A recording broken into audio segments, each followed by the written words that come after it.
막판에 쟁점이 별로 없이 흘러가던 선거판에 세월호 인양 논란, 이게 쟁점이 되면서 아주 각 후보 진영 간에 뜨거운 논란이 되고 있습니다. SBS가 메인 뉴스, 8시 뉴스에서 보도한 내용이 문제가 됐는데 특히 이 대목이 문제가 됐습니다. 자, 익명의 해수부 공무원의 인터뷰가 나왔는데 이거는 문재인 후보에게 갖다 바치는 것이다. 제2차관, 해수부의 제2차관 만들어주고 그 다음에 해경도 해수부에 집어넣고. 자, 이게 이제 논란이 된 거거든요. 그렇죠. 지금 뭐 아주 민감한 시점에서 저런 보도가 나온 것은 선거 국면에서 아주 크게 영향을 미칠 사안이시죠. 사안이 될 수밖에 없기 때문에 각 진영에서, 네. 각 후보 진영에서 아주 예민하게 반응하는 것도 뭐 당연하다고 봅니다.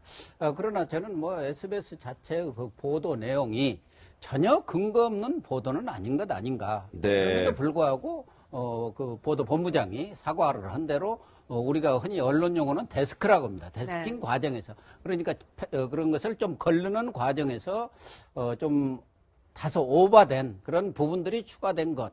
이런 부분을 가지고 지금 SBS 측도 그런 부분에 대한 뭐 사과를 했습니다만은 어쨌든 그 진위 여부는 지금 공방을 벌이고 있고 SBS 측이 사과를 했기 때문에, 네. 뭐 논란은 빚어지겠습니다만, 네, 네.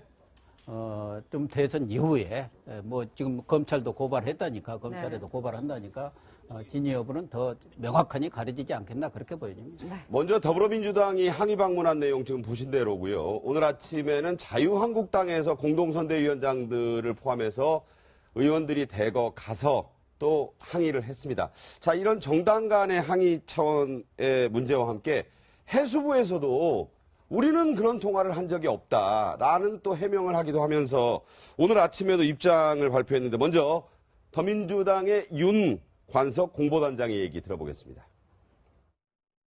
어제 SBS는 2일 방송된 보도가 게이트 기핑 과정의 실수라고 사과했습니다. 방송을 통해 진솔한 사과를 한 방송사의 태도는 인정합니다. 그러나 어제 사과에도 불구하고 국민들의 의혹이 속 시원히 풀리지 않았다는 것이 민주당 선대위의 판단입니다. 터무니없는 기사가 방송된 이유를 오로지 실수라고만 믿을 국민은 많지 않습니다. 익명의 해수부 공무원은 어떠한 지위에 있는 사람이고 어떠한 의도로 SBS 기자와 인터뷰를 했는지, 누구의 지시로 이런 발언을 했는지, 그의 허무맹랑한 주장의 근거는 무엇인지 밝혀야 합니다. 신속, 엄정하고 철저한 진상조사를 해야 합니다. 네, 더불어민주당 측에서는 지금 녹취를 한 익명의 해수부 직원 누군지 밝혀라 이렇게 얘기를 했습니다. 자, 이에 대해서 해수부 입장이 나왔습니다. 들어보시죠. 사람을 찾는 과정에 있어서 어떠한 정치적인 고려가 있을 수 없다는 점 다시 한번 말씀드립니다. 해수부 직원이 해당 발언을 한 것이 사실이라면 공직자로서의 부적절한 은행에 대하여도 엄중히 일벌백계토록 할 것이라고 하였습니다. 이 해수부에서도 저런 얘기를 하면서 아까 말씀드린 대로 이제 검찰의 수사, 이건 대선 이후에도 진상을 좀 규명하겠다 이런 입장까지 지금 나오고 있는 거거든요. 자, 어떻게 보십니까? 일단 저 SBS 보도 자체는 이제 두 가지 관점에서 봐야 할 것 같아요. 첫 번째는 그게 정말 가짜 뉴스냐, 오보냐. 그런데 그 부분에서 SBS는 사과를 하는데 그 어떤 사실관계에서 얘기하고 있지 않는 것 같아요. 네. 그다음에 두 번째는 과연 SBS에서 이 기사 자체를 내보내는 과정에서 충분한 그 게이트 키핑을 했느냐, 이제 그것도 문제인데, 사실 SBS가 이전에 쭉 보면요, 세월호 인양과 관련해서는 세월호 유가족에게 굉장히 우호적인 그런 어떤 방송을 많이 했어요. 그런데 이거 자체는 사실 세월호 유가족에도 그렇게 도움이 되지 않는 그런 내용이었거든요. 그리고 가장 이제 또 많이 특히 자유한국당하고 국민의당에서 문제 삼는 것이 뉴스 나가는 시간에 비해서 또 사과 어떤 뉴스는 5분 30초나 했다는 5분 거죠. 30초, 예. 그 부분은 이제 공격받을 수도 있다고 보는데, 지금 더불어민주당은 굉장히 지금 선거 며칠 안 남은 상태에서 이 부분은 민감할 수밖에 없다고 봐요. 그런데 지금 각 당 자체도 진상조사를 해야 한다고 이렇게 주장을 하고 있기 때문에 일단 뭐 검찰에 고발을 하겠다고 그러기 때문에 이 부분은 뭐 어떻게 보면 대선 전에 결과가 나오지는 않겠지만 어떻게 된 과정인가에 대해서는 진상조사를 분명히 반드시 해야 할 사안이다. 저는 네. 그렇게 봅니다. 자, 네. 특히 이 민주당에서도 진상을 밝혀야 된다고 얘기하고 있지만 자유한국당의 홍준표 후보는요, 굉장히 목소리의 톤이 좀 높습니다. 직접 들어보시죠. SBS 보도를 보면 세월호 인정하는 시점을 문재인 측과 해수부가 협력을 해서 대선에 맞춰서 딱 인정을 했다고. 그렇게 인정을 해가지고 세월호를 또 이용해가지고 대통령 선거를 치르려고 했습니다. SBS에서 이제 겁을 줬는지 그게 잘못된 뉴스라고 또 발표를 했어요. 그 해수부 공무원 목소리 녹음까지 해가지고 발표를 했는데, 그래가지고 내 집권하면 SBS 8시 뉴스가 싹 없애버리겠습니다. 저 얘기가 화제가 됐습니다. 물론 뭐 저것이 네. 지나치다 이런 논란도 있지만은요. 네, 저는요, 무슨 여야 보수 진보를 떠나서 저런 발언은 별로 바람직하지 않다. 왜냐하면 미국 건국의 아버지 그 3대 대통령을 지냈던 토마스 제퍼슨이 유명한, 그 당시는 방송이 없던 시대니까 신문 없는 언론 정부. 하면은 신문 아닙니까? 네. 자신은 신문 없는 정부를 선택할 것인가, 아니면 정부가 없는 신문을 선택할 것인가? 후자를 선택하겠다. 그만큼 언론 자유가 자유를, 예. 중요하다. 이게 벌써 200년도 더 된 얘기입니다. 그런데 설령 이제 언론사도 이제 방송국도 이제 사람이 하는 거다 보니까 때론 크고 작은 실수가 있을 수 있는데 네. 이게 정치 권력에 의해서 이렇게 언론사 하나가 없어졌다 생겼다 뭐 이런 것들은요. 대한민국 민주주의 성숙을 위해서 바람직하지는 않죠. 네, 국민의당 역시 반발하고 있습니다. 갑자기 기사가 내려갔다. 누가 의심하지 않겠냐. 진실을 밝혀라. 지금 이렇게 얘기를 하고 있는데요. 그 내용 먼저 듣고 오시죠. 공중파 방송사 메인뉴스에 나갔던 보도 내용입니다. 보도를 믿고 보도를 인용해 진실을 밝히라 요청하는 것은 당연합니다. 당일 밤 갑자기 삭제되는 전대미문의 상황이었습니다. 의심하지 않을 국민이 어디 있겠습니까? 대통령이 되면 두고 보자는 식의 오만함으로 언론과 상대방을 겁박하고 나설 때가 아닙니다. SBS는 이것으로 끝낼 것이 아니라 해당 기사의 보도 경위와 그 이후 후속 과정에 대해 상세히 밝히고 문재인 후보한테만 사죄할 것이 아니라 이번 대선 후보들 전체에 대해서 사과해야 합니다. 네, 국민의당 반응도 좀 아주 좀 뜨겁네요. 그러네요. 이 내용은 뒤에 나오는지 모르겠습니다만은 부산 선대위원장인 오거돈, 민주당 오거돈 위원장도 해수부 기구와 관련해서 SBS에서 보도된 내용과 유사한 발언을 한 것으로 지금 국민의당 측에서는 제시를 하고 있습니다. 네, 네. 그렇기 때문에 이 사실 자체가 SBS 보도한 내용 자체가 완전히 허위다, 가짜다 이렇게 볼 수는 없는데 다만 민감한 그런 보도임을 감안해서 철저한 게이트키핑을 통해서 어느 쪽에도 그것이 오보라든가 또는 왜곡 보도라든가 하는 인상을 주지는 않았어야 하는데 네, 네. 이런 인상을 좀 준 것 아닌가 해서 좀 부적절한 측면이 있었다고는 하지만 그럼에도 불구하고 언론에 대해서 외압을 가한다든가 이런 일은 있어서는 안 될 것입니다. 제가 민주당 했다는 얘기는 하는 것은 아니고 원론적인 입장에서 네. 아까 홍준표 후보 얘기도 했습니다만은 언론의 자유라는 것은 모든 자유의 가장 우선된 자유입니다. 네. 그러한 자유를 침해하는 발언을 있었다고 한다면 그건 잘못된 것이고 부적절한 것이다. 이렇게 얘기할 수밖에 없을 것 같습니다. 여러분의 말씀을 종합해 보면은 진상 규명이 중요한 것이고 그럼에도 불구하고 언론을 향해서 무슨 저런 정치적인 얘기를 하는 것은 옳지 않다. 되게 이런 요약이 되네요. 당연하죠. 제가 언론학자로서 한마디 드리면 홍준표 후보의 저런 언론가는요.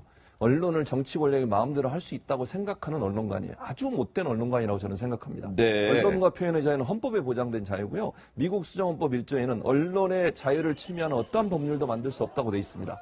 아까 제퍼슨 얘기도 하셨는데 네, 네. 언론을 자기 마음대로 자기 마음에 맞지 않고 들지 않는다고 해서 마음대로 없애고 또는 탄압하고 이런 사고방식을 갖고 있는 분이 대통령 후보로 나왔다는 것이 네. 언론학자 현상으로 한심하기 짝이 없고요. 저런 생각을 갖고 있다고 하는 것이 얼마나 언론을 무시하고 언론을 정치 권력의 신여로 만들려고 하는 시도가 아닌가 하는 그런 안타까운 마음이 듭니다. 네.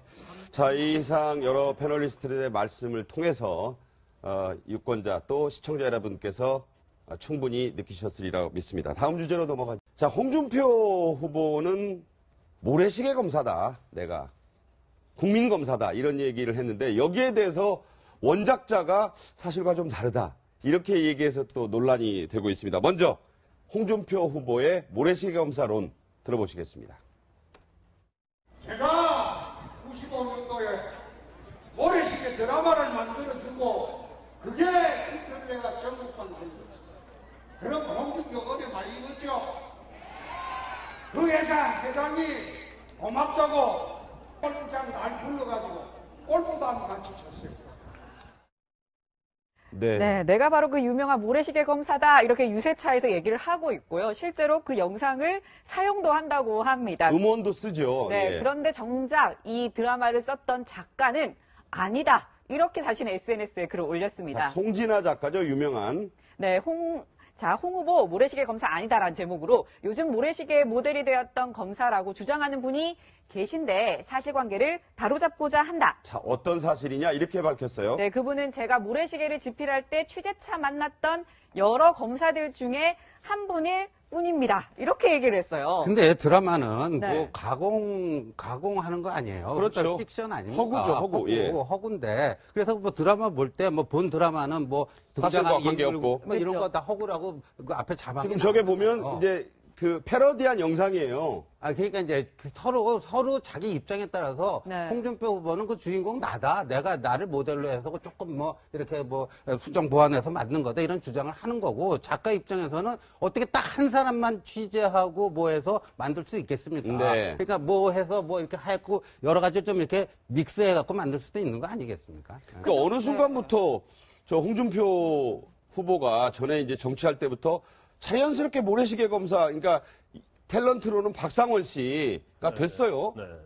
그게 이제 1995년도에 SBS에서 했는데 시청률이 뭐 64.5%까지 나왔던 그랬죠. 그런 엄청난 드라마. 귀가시계라는 별명도 있었죠. 네, 뭐 저도 드라마를 본 기억이 나요. 그리고 그 시간에 맞춰서 집에 가서 본 기억이 나는데 일단은 뭐 홍준표 그 검사를 어떤 그 모델성의 일부는 될 가능성이 있다고 봐요. 그런데 여러 이제 드라마 어떤 제작 과정 같은 거 우리가 유추해 보면 그 중에 일부 검사에다 이제 여러 가지를 짜맞춰서 어떤 시청률을 높이기 위한 어떤 정의감 그런 걸 불어넣었을 가능성이 크다고 봅니다.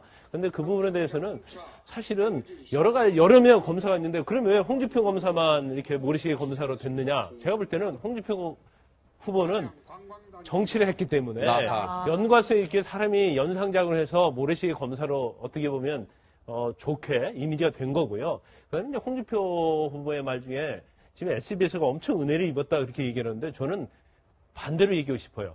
SBS에서 모래시계라는 드라마를 만들었기 네. 때문에 오늘의 홍준표가 있은 것이지 네. 홍준표 때문에 그 SBS가 어떤 오늘의 SBS가 된 건 아니거든요. 그래서 어떻게 보면 주도가 좀 전말됐다 그렇게 보고 싶습니다. 네네. 저 모래시계 검사랑 홍준표 후보에 그렇게 공통점이 많았나요? 어떤가요?